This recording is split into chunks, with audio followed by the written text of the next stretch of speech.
Bonjour, j'espère que vous allez bien.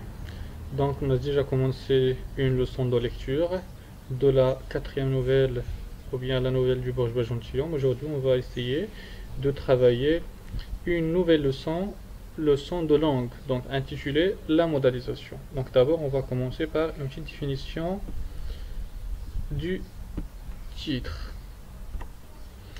Donc, pour exprimer sa subjectivité, on peut utiliser, ou bien l'énonciateur peut utiliser ce qu'on appelle des modalisateurs. Des modalisateurs, ça veut dire des expressions qu'on peut utiliser pour exprimer la subjectivité. Donc parmi ces modalisateurs, on trouve des verbes, on trouve des adverbes, on trouve des adjectifs, des expressions, mais aussi par des figures de style, soit des métaphores, soit des comparaisons. Donc soit des métaphores, soit des comparaisons, ou bien des signes de ponctuation. Alors, donc il permet d'exprimer différentes nuances, donc un doute, ou bien une probabilité, une possibilité. Donc on trouve ici un adverbe, il est peut-être coupable. Donc ici l'expression utilisée c'est peut-être. Le verbe attributif, il semble, paraît, coupable. Donc nous avons le verbe semble, nous avons paraît, ou bien le verbe paraître. Mode conditionnel, elle serait coupable. Donc on peut utiliser aussi pour exprimer la subjectivité, on peut utiliser, ou bien on peut conjuguer le verbe au conditionnel. Périphrase, il porte en lui une sorte de culpabilité. La périphrase, ça veut dire on dit quelque chose, mais on pense à une autre chose. Phrase interrogative, serait-il coupable? Donc aussi. Point de suspension, lui coupable, vous croyez. Donc nous avons ici le verbe croire.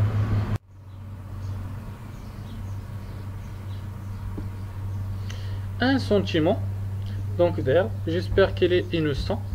Phrase exclamative, il est innocent. Un jugement amélioratif ou péjoratif, ça veut dire amélioratif positif, péjoratif négatif. Suffixe péjoratif, criard, jaunâtre, fadasse. Adjectif qualificatif, magnifique, horrible, ainsi de suite. Ou bien des reprises nominales, ce héros, ce voyou, ce personnage principal par exemple. Ou bien des figures de style, des métaphores ou bien comparaison. Tu as agi comme un débutant. Une opinion personnelle, ou bien point de vue personnel. Verbe, je pense, je crois, j'estime qu'il est coupable. Donc je pense, le verbe penser, je crois, le verbe croire. Ce sont des verbes de modalité. Expression marquant le point de vue. Pour ma part, à mon avis, je trouve personnellement, ce sont des expressions qu'on peut utiliser pour exprimer la subjectivité ou bien ce qu'on appelle la modalité. Une certitude, bien sûr, un adverbe. Il est assurément coupable. Donc nous avons ici l'adverbe assurément. Verbe, je vous assure. Le verbe assurer. Une mise à distance, guillemets. Donc on peut utiliser aussi des guillemets. Ce grand, ça veut dire le mot qu'on veut utiliser comme modal ou bien comme expression de modalité. On le met entre les deux guillemets. Préposition selon lui. Donc nous avons selon lui, d'après lui.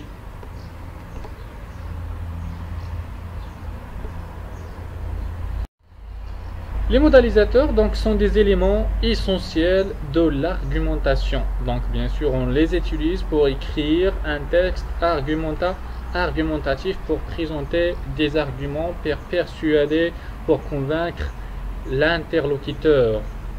Donc ici l'énonciateur ou bien la personne qui parle peut les utiliser pour persuader ou bien pour convaincre son destinataire ou bien avec la personne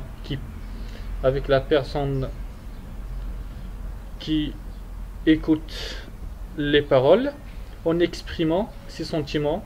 Il peut également s'en servir pour le convaincre. Donc ici nous avons deux verbes, des synonymes, donc persuader ou bien convaincre, en exprimant son opinion ou en manifestant une prise de distance avec l'opinion adverse, ça veut dire le contraire. Donc la modalisation est l'ensemble des moyens d'expression par lesquels l'énonciateur, ou bien la personne qui parle, ou bien le locuteur, nuance et précise sa relation avec ce qu'il dit. Donc ici, on trouve une relation entre la phrase, entre le mot dit et entre le locuteur ou bien l'énonciateur. Le locuteur donc, présente un fait comme certain, probable, ça veut dire possible. Les modalités appréciatives, ça veut dire positif, expriment un jugement.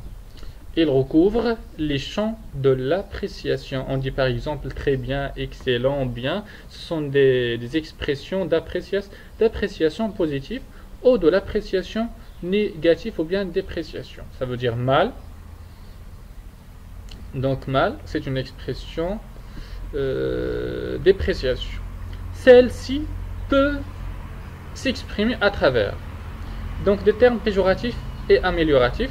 Ça veut dire l'appréciation positive, bon, l'appréciation des négatifs, mauvais.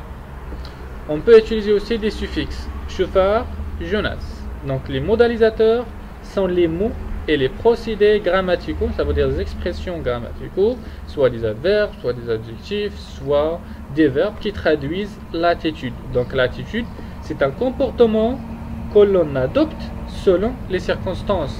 Les circonstances, ça veut dire selon le lieu, selon le temps. Les synonymes de ce mot, l'attitude. Donc ici, nous avons humeur, réaction, comportement, conduite d'un locuteur par rapport à son énoncé. Donc, à mon avis, le cas de cet enfant n'est pas grave.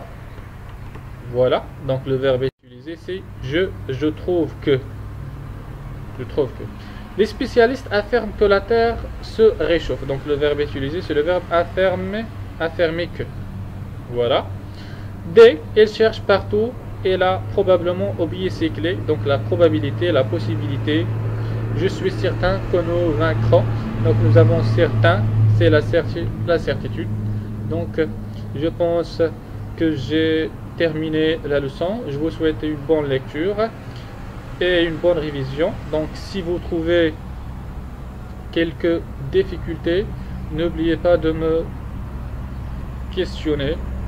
Mais avant de quitter la chaîne, essayez de cliquer sur abonner pour savoir et pour recevoir d'autres cours.